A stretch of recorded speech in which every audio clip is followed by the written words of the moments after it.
During the PS1 and 2 era, Japan was at the forefront of experimental games, a practice that's since been eradicated by most developers/publishers who have found any kind of financial success and have decided that, well, we just don't do that anymore. The market was flooded with bizarre games that ordinarily would have never made it past the prefrontal cortex of the mind it originated from, but this was the time of the Simple series. First introduced in 1998 by publisher D3 of Earth Defense Force fame, it began as the Simple 1500 series on the PS1 as a budget line of games costing just 1500 yen. They mostly consisted of puzzle and sports games that just about justified their price, but proved extremely popular. On the PS2, the 2000 name and price tag was slapped onto the series, and developers began to flex their creative muscles a bit and expanded beyond these genres, with it seeing a swath of shooters, RPGs, and simulators. In fact, the aforementioned Earth Defense Force actually started its life in the Simple series, the franchise developed by Sandlot that feels budget to this day and costs, couldn't cost more than... What? D3 spread their net far and wide, with the series becoming available on the Dreamcast, Game Boy Advance, Wii, Wii U, DS, 3DS, PS3, PS4, PSP, and even the Switch. But it was on the PS2 where most of the weirdo games released, such as the Maid Outfit and Machine Gun, in which you take on the role of a maid with a machine gun who fights the mafia, and Demolition Girl, in which you take on the role of a helicopter who fights a woman who has become giant after being bitten by an alien on the beach, and the Cat Fight, in which you partake in a Mortal Kombat style fight tournament as one of several characters clad in just swimwear. The 88th volume of the series, the Miniskirt Police, released to an unwitting Japanese public in November of 2005, just days before the then United States President, one George W. Bush, stated at a peace conference in Kyoto that today the Japanese people are amongst the freest in the world. Developed by the small and aptly named studio Daft, we take on the role of Special Agent Momo Samejima, whose mission is to infiltrate and take down a gang of drug dealers, and is notable for the involvement of Kowloon Kurosawa, the mastermind behind sprite-based nightmare Hong Kong 97.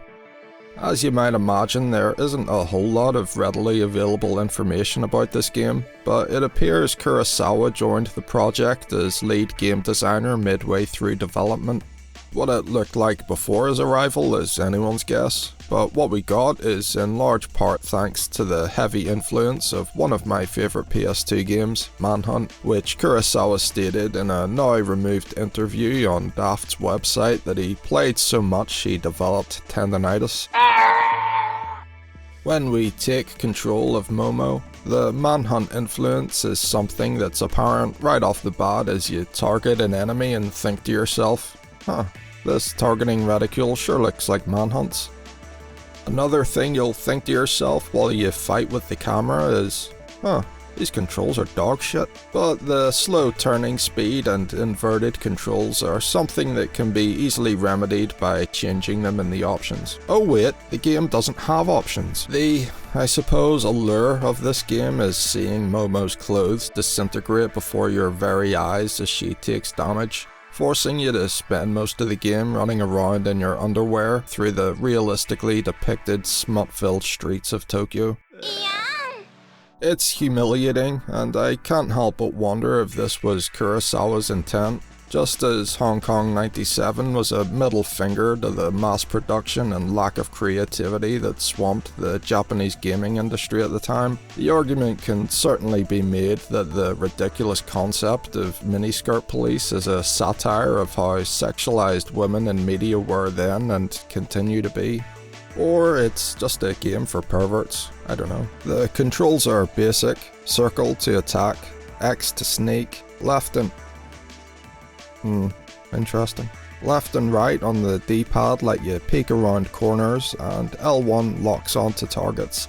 Grenades, pistols, and ammo drop from enemies, and help a great deal in making sure what few items of clothing Momo's wearing stay relatively intact.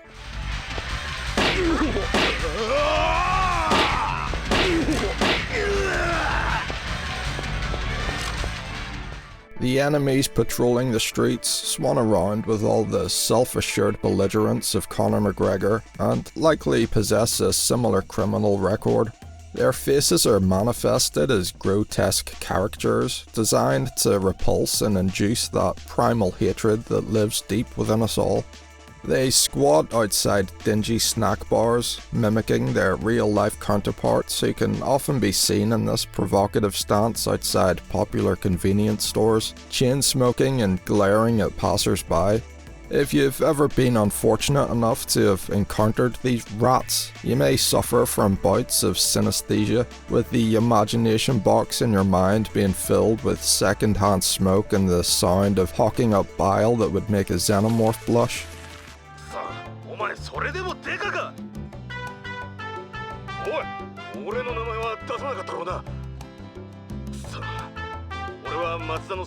Each building in this level proves in its budgetary constraints to be as cheap and hollow as the real thing. Artificial light illuminates tired architecture from generations past, whose storied walls, once the talk of the town, remain eternally stained by a lifetime's worth of piss, vomit, and broken dreams. The city's cheap, not only in aesthetic, but in soul. Its purpose no more than the fleeting abuse of human decency that leaves no lasting impression except a vague sense of emptiness and regret. Whether intentional or not, much like the urban decay so painstakingly realised in Manhunt's own Carcer City, Kurosawa and his team capture perfectly the clinical desperation that serves as Tokyo's red light district. 松田のバッグには黒竜兵がついてるぜ。そう、香港の巨大組織さ。黒竜兵、聞いたことあるわ。日本進出の噂は本当だったのね。殺しから焼くから人さらいまで、犯罪になら何にでも首を突っ込む連中さ。After a brief call with the boss, he tells us our first target is a gang member named Matsuda, who's hiding out in the city somewhere. And after doing some eavesdropping, we learn that he's at a bar close by. Now, before we walk through this door, I'd like you to picture what you think Matsuda looks like. イタチの松田。だったらなんだってんだ？町は包囲されているわ。Was it this? We confront the wee twerp, and he makes some threats before taking off, leaving us to deal with whatever's going on here. The further you progress, you'll find there's a bit of choice as to the style of play. It feels most natural to play it as a beat-em-up and a third-person shooter, though ammo isn't plentiful and playing this way will lead to Momo losing her clothes quite quickly. Instead, given its roots in Manhunt, you should be playing it as a stealth game. You're able to hide in the shadows, sneak, and even get manhunt executions right down to the changing reticule the longer you stay locked on and unseen. The executions themselves aren't quite on the same level as suffocating someone with a plastic bag while bashing their face in, but it's better than a kick in the balls. It must also be said that neither of these playstyles feel particularly good. We find the people responsible for the mass influx of drugs is a gang working out of Hong Kong, which may or may not be a reference to Kurosawa's earlier title, and we then confront Matsuda for the second time, where the most dangerous thing in the room is the inverted controls. Then chasing him out into the street as he flees to safety reveals he's invincible.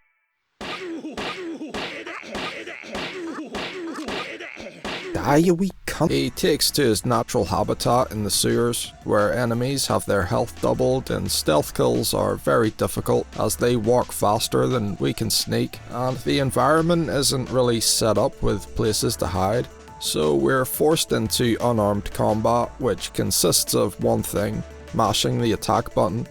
It's merely an exchange of blows, and taking damage is impossible to avoid.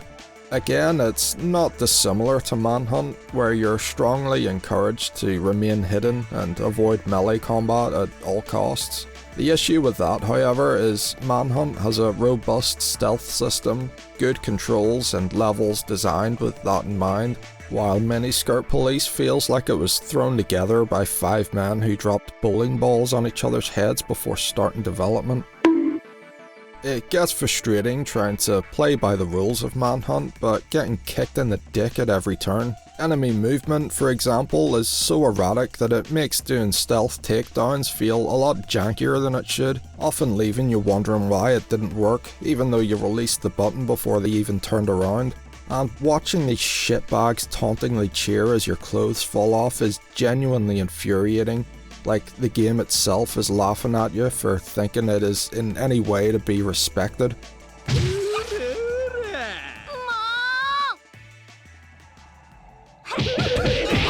To get through this level, we can utilise our grenades as we navigate the mazing tunnels, and after running out of those, a solid tactic is to just run past everyone and safely assume most of the AI will break and become non-hostile. The sun's rising as we emerge from the depths of Tokyo's sewer system and find ourselves in a car park of this Chinese-style temple.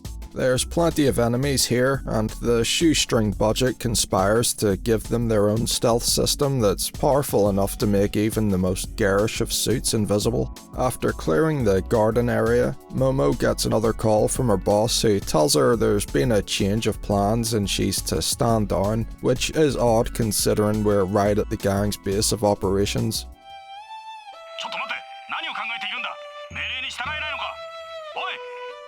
Momo rightly decides to ignore this order and take these clowns down once and for all. Inside the temple, 3 guards are on patrol and there doesn't seem to be an obvious way forward at first, but after taking out a specific enemy, a door magically disappears, suggesting there may be some kind of Big Trouble in Little China sorcery afoot.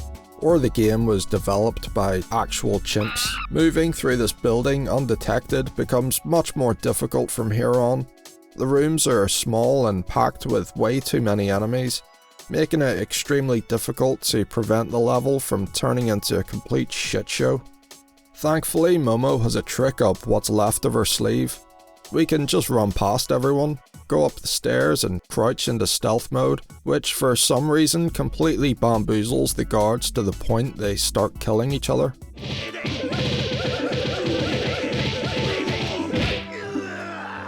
Things begin to take a darker turn further up, where the traditional temple facade is replaced by the cold steel of a server room where the gang sells their product on the dark web. And beyond this are decrepit storage rooms, which, to be fair, wouldn't look out of place in Manhunt, but are, unfortunately, in this game. I died a few times here, and when double checking the menu to see if I hadn't missed the options tab somewhere, I noticed there was a new costume available to choose from. This one's called China. Let's see how long it stays in one piece.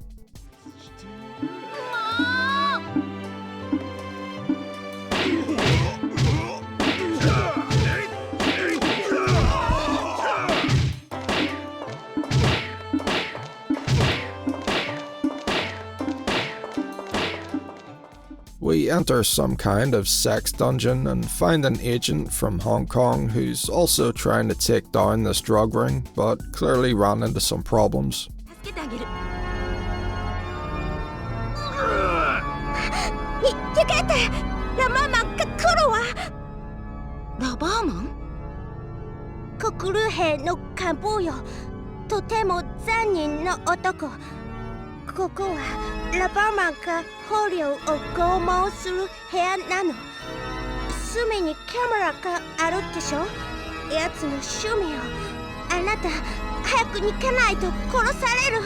Bring out the gimp. I think the gimp's sleeping. Well, I guess you just have to go wake him up now, won't you?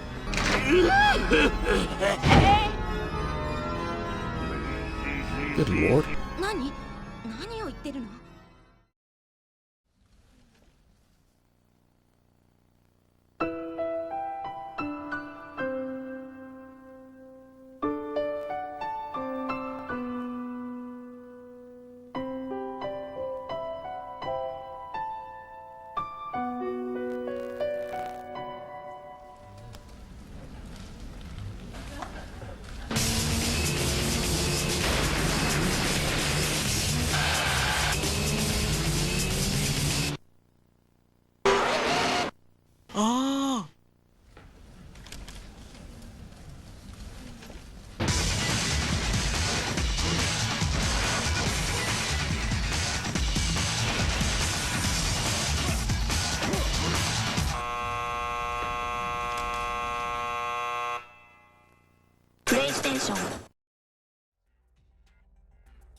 Perhaps the most memorable character from Manhunt is Pigsy, a man who's been chained up and reduced to his most feral instincts, forced to wear a severed pig's head and take on the leading role in the bad guys' snuff movies. Miniskirt Police's answer to this is an oversized gimp named either Loverman or Rubberman. Both names fit the bill, to be honest, but I'll go with Loverman. The room offers nowhere to hide, and there's apparently no way to hurt him with regular melee attacks. His latex is like a suit of armor, and it appears the only way to take him out is with the gun. Headshots are the way to go, but I only had 10 shots and needed a lot more, as you really don't get much time to set yourself up and aim before he charges, and the inverted controls make it easier to fucking shoot yourself in the head. In the Pigsy fight, there's loads of places to hide, it's intense, and the music's unsettling. You're riding a wave of fear as the rumble of the chainsaw and inhuman pig squeals permeate the dilapidated halls while you scramble to find something to attack him with. Loverman doesn't evoke any such fear or panic, just contempt. Why am I doing this? Of course, it's not exactly fair to raise Miniskirt Police to such lofty heights. The discs themselves probably cost more to print than the salary of the developers, and I, admittedly, may have got a bit too excited upon learning of Kurosawa's involvement in a game as silly as this, and I suppose I was just hoping for more.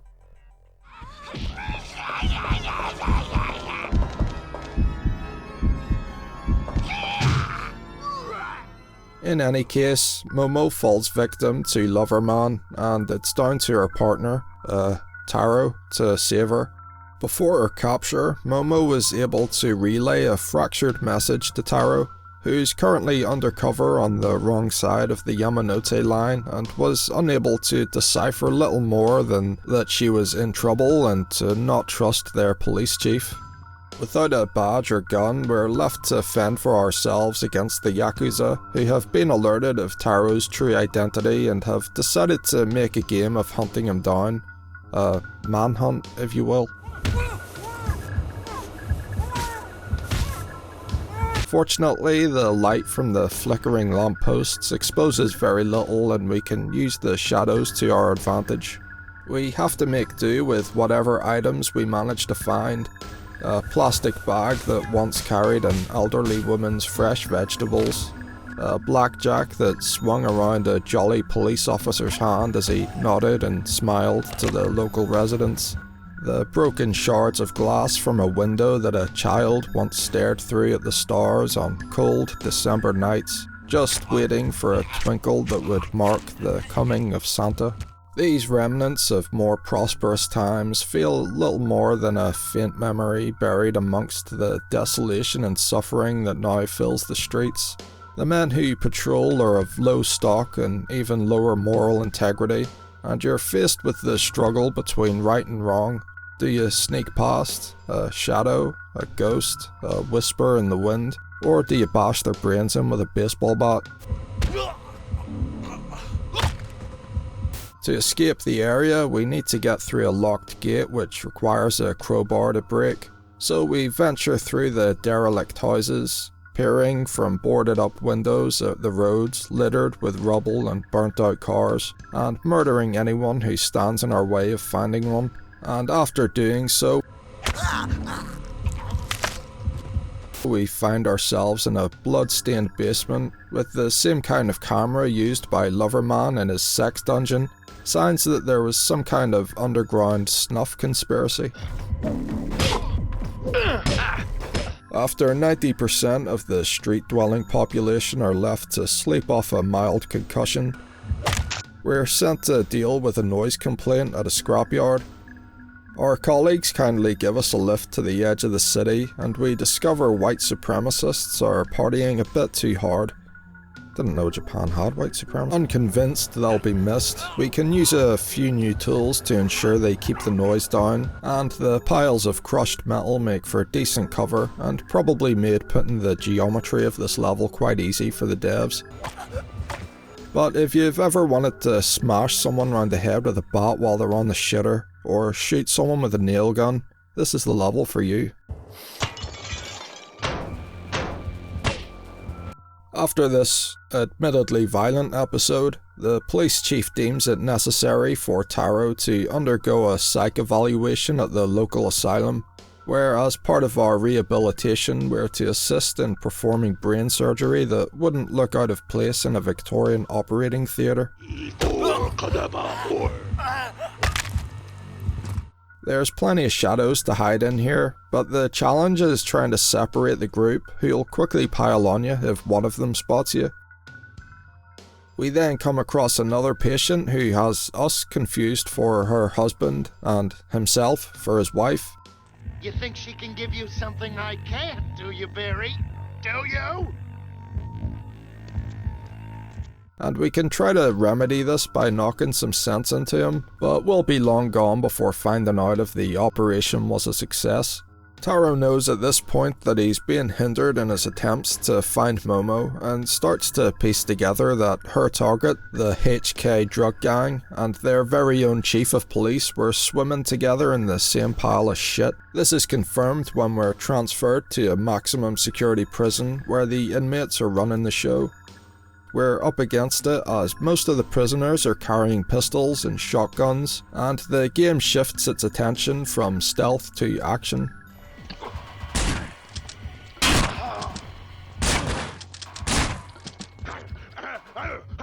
Beyond the showers which they've apparently been using to bathe themselves in blood and piss is a large room that can be used to easily take out multiple enemies after getting ourselves a shotgun. It's clear that we were never supposed to leave, but Taro lets out a huge sigh of relief further ahead when we find Momo alive, and together the pair make their escape. By a stroke of luck, we're contacted by a local journalist who claims to have evidence of this corruption and requests our help to retrieve it from our apartment, which is being surveilled by corrupt police officers. When we emerge from a tunnel currently under construction, the streets are crawling with them. The first few are easy enough to take down, but the level is very open and the cops have good eyesight, so you have to be very patient and try to lure them one by one.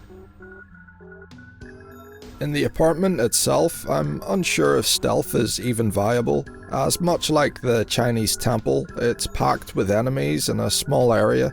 The good news is that they drop guns, so you can kick the doors in and start blasting like you're the Punisher. We're CCPD. We can take a here to help you. Oh. Where are your only hope of making it out of here? Surrender.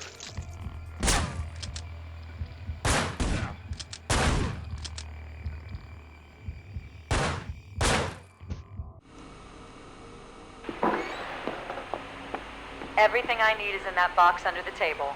Good. Take it and get out of town. But you're not coming with me? I'm going to deal with The police chief. personally. Thank him for my second chance. You're my backup if I don't make it. Have a nice life. With the evidence secured, Taro sends the journalist off to make sure the truth is exposed, while he sets off to deal with the police chief once and for all. It's a dangerous mission as he's holed up in his residence, protected by a retinue of his most elite and loyal men. You may wonder how a simple police chief could afford something so vast, but walking through the absolute squalor that is the interior, it becomes evident it's one of those free houses in Japan you hear about. It also becomes apparent shortly after arriving that we're not alone in here.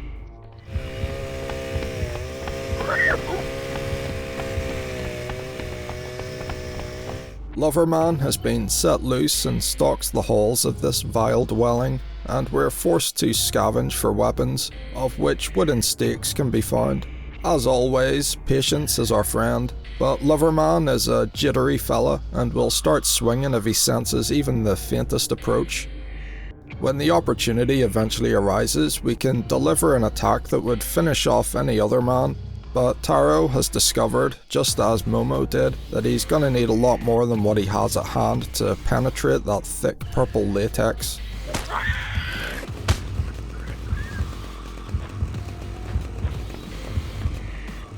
He takes off up the stone staircase that spirals through the building, and we can lead him onto a conveniently placed rickety fencing feature on the top floor.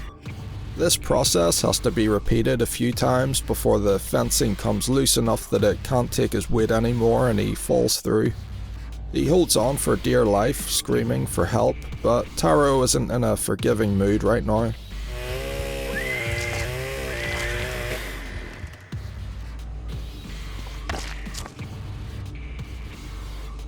As we approach the door to the police chief's lair, he sends out the last of his elites to take us out, so we have to retreat back down into the shadows. They have the numbers, the tools, and the support, but we haven't suffered through this nightmare to wake up now.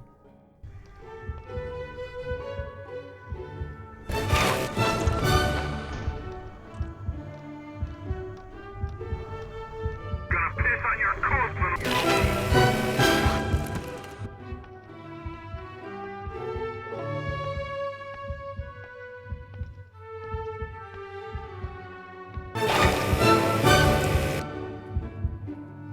Look, this guy's a chump. We're professionals. Give us the...